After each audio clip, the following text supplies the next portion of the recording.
Bonjour à tous. Donc aujourd'hui, vidéo assez spéciale pour moi. Je déroge à mes habitudes par rapport au sujet de prédilection que je vous expose de façon régulière. Donc là, euh, chose que je voulais vous traiter avec vous aujourd'hui, donc, c'est l'impuissance et la stérilité, entre guillemets, que le politique cherche à instaurer dans le pays.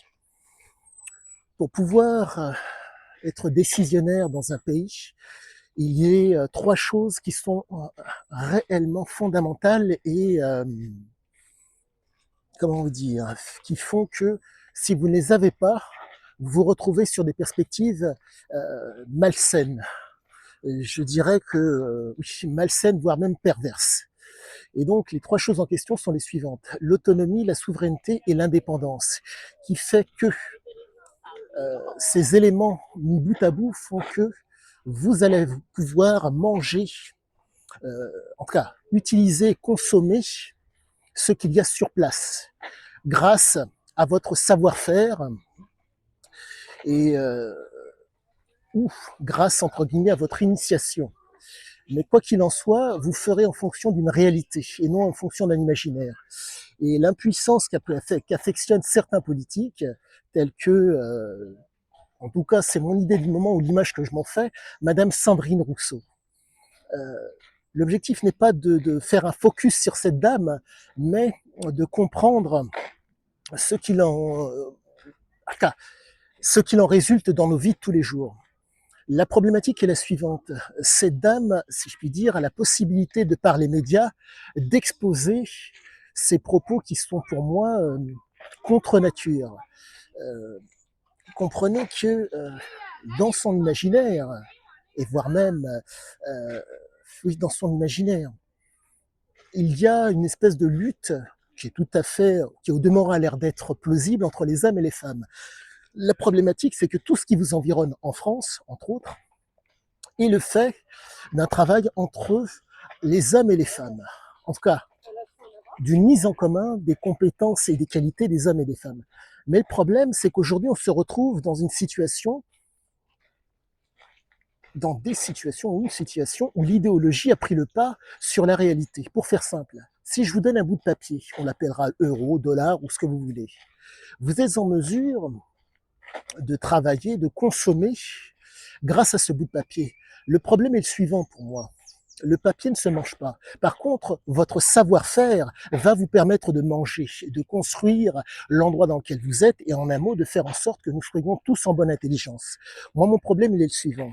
Quand on échange avec quelqu'un, on essaye généralement d'être cohérent. Comment voulez-vous faire preuve de cohérence avec quelqu'un qui vous explique que l'impuissance et la stérilité sont des éléments sur lesquels on puisse construire? Vous, moi, cette personne qui prône l'impuissance et la stérilité sont le fait d'une rencontre d'un homme et d'une femme. Donc on se retrouve face à des gens qui, allez comprendre le pourquoi du comment, quoique je comprends et je vais vous expliquer pourquoi, prennent plaisir à cette fameuse impuissance et cette fameuse stérilité. Comprenez cette chose.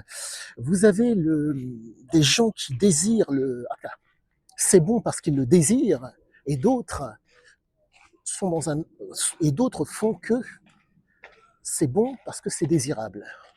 La nuance a l'air d'être, comment dire, tenue, mais pas tant que ça. Voilà ce qu'il en est.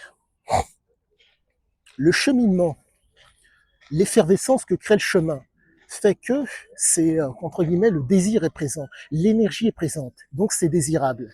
Et ce désir fait que ces messieurs ou ces dames, ne vous formalisez pas sur un nom ou sur un nom que j'ai prononcé ou quoi qu'est-ce. Ces personnes prennent plaisir par le désir, le fait d'être en énergie pour pouvoir, si je puis dire, se faire du bien. Je vais prendre un exemple type, la cigarette.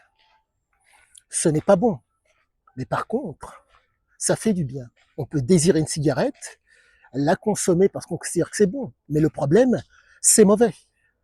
Cette femme, Madame Rousseau, ne vous formalisez pas que sur elle, il s'avère que malheureusement, le système politique aujourd'hui permet à cette personne de venir nous expliquer que l'impuissance et la stérilité sont des valeurs. Et il n'y a pas de mépris à avoir à son encontre, il y a juste un constat à faire. puisqu'elle vous parle de déconstruction, tout cela. Mais bref, cette femme a raison. C'est terrible ce que je dis, mais elle a raison. Pourquoi? Car le mauvais choix fait que elle prend plaisir dans le mauvais choix. Elle fera constamment le choix, que la prise de décision sera fonction d'un mauvais choix, puisque cette prise de décision sera fonction de souhaiter l'impuissance et de souhaiter la stérilité, ou de créer les conditions pour. Donc on se retrouve face à une personne qui vous explique « mon désir me fait du bien ». Mais j'en reviens à ce que je vous disais. Regardez autour de vous. Tout a été fonction de mise en commun d'un homme et d'une femme pour arriver à tout ce que vous avez autour de vous. Vous êtes le fruit de la rencontre d'un homme et d'une femme. Que ça soit entre guillemets pas voulu, entre guillemets, que ça soit qualitatif ou pas, mais tout cela est fonction d'une rencontre. Certains vous diront c'est malheureux et j'en passe, mais qu'importe. Mais ce que j'essaie de vous expliquer, c'est qu'aujourd'hui, il y a un besoin viscéral de détruire ceux qui sont en mesure de réfléchir.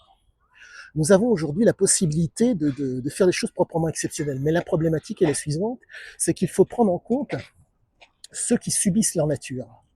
Vous avez des gens qui, je prendrai l'exemple de Jim Jones, qui, dans les années de mémoire 70, était un gourou. Cet homme a, si je puis dire, surfé sur l'animalité des gens, sur le désir, sur un désir de puissance. Il désirait la chose et donc ça lui faisait du bien. Et pour faire simple, cet homme a tellement, si je puis dire, conditionné ses ouailles qu'il les a poussés au suicide. Le conditionnement et le renforcement qu'il a fait a amené ces hommes et ces femmes malheureusement à accepter de s'empoisonner. Ils sont allés jusqu'au bout d'une démarche. Et malencontreusement, c'est absolument normal. Vous avez des gens qui sont réceptifs au conditionnement, de par leur animalité. Vous avez des gens qui sont en mesure de réfléchir, vous en avez d'autres qui sont en mesure de raisonner et d'amorcer une idée pour amener à la réflexion. C'est absolument normal, c'est commun à tout le monde. Nous avons tous, si je puis dire, des qualités et des défauts. Pour faire simple, ce ne sont pas des qualités ni des défauts, ce sont des prédispositions, des sensibilités, des vulnérabilités qui sont propres, entre guillemets, à l'environnement et au comportement que nous avons, pour certains, subis et qui nous ont permis, pour d'autres, de pouvoir réagir, qui fait qu'aujourd'hui, voilà ce que nous sommes. L'objectif n'est pas de vous dire que j'ai forcément raison, mais de vous donner des éléments de compréhension de ce qui nous environne. Ma pensée est un petit peu peut-être confuse, il faudra que j'arrive à structurer d'autant plus les choses, mais je pense avoir été compris de tous.